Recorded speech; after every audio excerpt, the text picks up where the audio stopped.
Sí, en La Bestia damos un salto y nos cambiamos de género, nos vamos al thriller histórico y metemos al lector en el Madrid de 1834. Un Madrid así azotado por una epidemia de cólera, una ciudad cercada que separaba a los pobres que vivían en el arrabal de los que tenían más posibilidades, y una ciudad muy convulsa y muy violenta. Y vamos a entrar en esa ciudad de la mano de Lucía, una niña huérfana de 14 años que está buscando a su hermanita que ha desaparecido y que parece haber caído en manos de la Bestia, el título de la novela, que es un asesino en serie que está matando a niñas del arrabal. Pues es un poco casual. En realidad nosotros llegamos a 1834, primero al siglo XIX porque nos apetecía, nos parecía un siglo muy convulso en el que hay mil revueltas y cambios políticos y nos parecía muy interesante explorarlo. Y lo que nos lleva a 1834 en realidad es la matanza de frailes, que es un hecho que se narra en la novela, que es en un momento dado el pueblo de Madrid se levanta en un ataque de ira contra el clero y mata a 80 frailes en una tarde.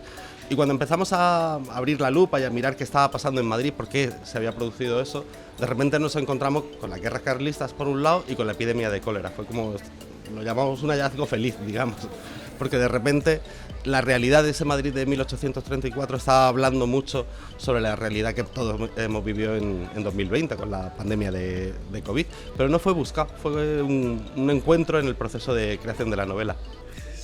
Sí, ese Madrid del siglo XIX, de 1834, que es un año bisagra, porque Madrid está como con un pie todavía en el antiguo régimen y con el otro pie quiere dar pasitos hacia la modernidad, pero todavía no lo consigue. Es un año en el que efectivamente hay una guerra carlista que está devorando el país. Tú hablas de un fraile, efectivamente, cogemos personajes que simbolicen un poquito el siglo XIX, un fraile guerrillero que encarna dos fanatismos de ese siglo, la vida militar y la vida religiosa. La vida religiosa puesta en solfa porque hay una disputa entre iglesia, se le está intentando quitar los privilegios a la iglesia, se los van a quitar un año después. Todo esto crea muchas tensiones y es un Madrid como muy connotado por todas estas cosas, y nos parecía que era un buen caldo de cultivo para meter la historia de thriller que le gusta meter siempre a Carmen Mola en sus novelas. Tampoco, creo que le damos demasiada importancia a Twitter. Fue como una explosión en el momento en el que salimos y nos dan el premio, y es verdad que hay como un par de semanas de mucho ruido en Twitter, pero Twitter en el fondo no es un espejo de la sociedad, es un reducto de un grupo de gente, y la gente que hay hablando al final son 100, 200 personas, ¿no? Lo que nosotros nos hemos encontrado en la calle no tiene nada que ver con Twitter. Y entendíamos también, que surgiera al principio una polémica, que la gente, planteara sus dudas, que algunos se decepcionaran, otros se enfadaran. Parece lógico que haya ese debate. Tampoco lo hemos sufrido tantísimo nosotros luego.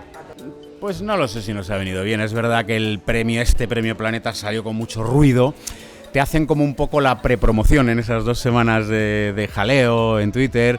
Pero no lo sé, al final el Premio Planeta llega a muchos lectores que eso es lo que nosotros buscamos, ampliar el abanico de lectores, y se abre paso el libro solo, que es lo que nosotros teníamos ganas de que ya se hablara del libro, que la gente empezara a leerlo, a opinar, que empiece a funcionar el boca a oreja, y eso es lo que nos interesa. Todo el ruido no lo escogemos nosotros, nos ha tocado capear un poco todo el jaleo del principio, pero ya está, ya desde hace muchos meses solo se habla del libro.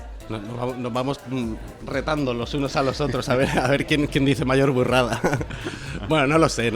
Tampoco es nuestra obsesión el que sea más duro que el libro anterior. Lo que nos apetece contar una historia que nos importa, ¿no? Y sí, hemos terminado ya de escribir la 4ª entrega de Elena Blanco, que saldrá a finales de septiembre, primeros de octubre, que se llama Las Madres, la 4ª entrega.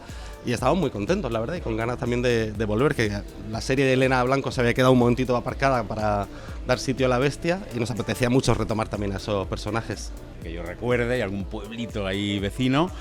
No, en Las Madres no hay Extremadura, esta vez... En Las Madres, pero es mejor para Extremadura, creedme. Sí, es mejor no salir. Es mejor no salir en nuestras novelas.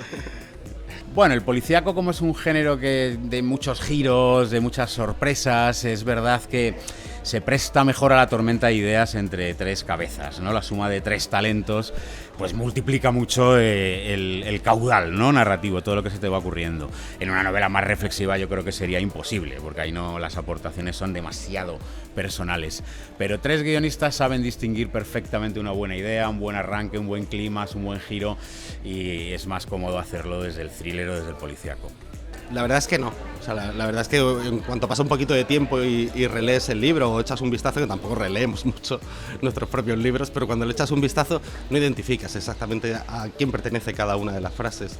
Los tres trabajamos sobre cada una de las páginas de la novela, están muy reescritas, son novelas muy reescritas, y entonces ahí ya pierdes un poco la perspectiva de qué has escrito tú, Antonio o Jorge, ¿no?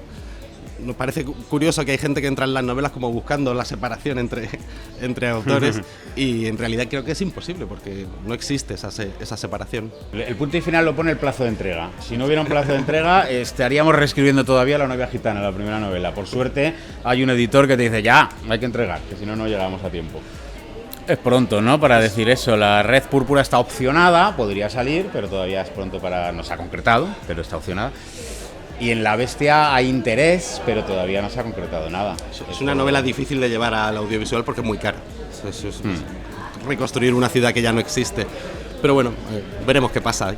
Está siendo maravilloso porque nosotros llevábamos 3 años escondidos y no podíamos tener contactos con los lectores. Entonces ahora, pues 2 tazas llenas, ¿no? Nos hemos ido al otro extremo. Y está siendo muy bonito recibir así el cariño de los lectores, que te cuenten lo que les ha parecido. Nos lo estamos pasando muy bien y estamos deseando también pasarlo muy bien aquí, en la feria de aquí de Badajoz.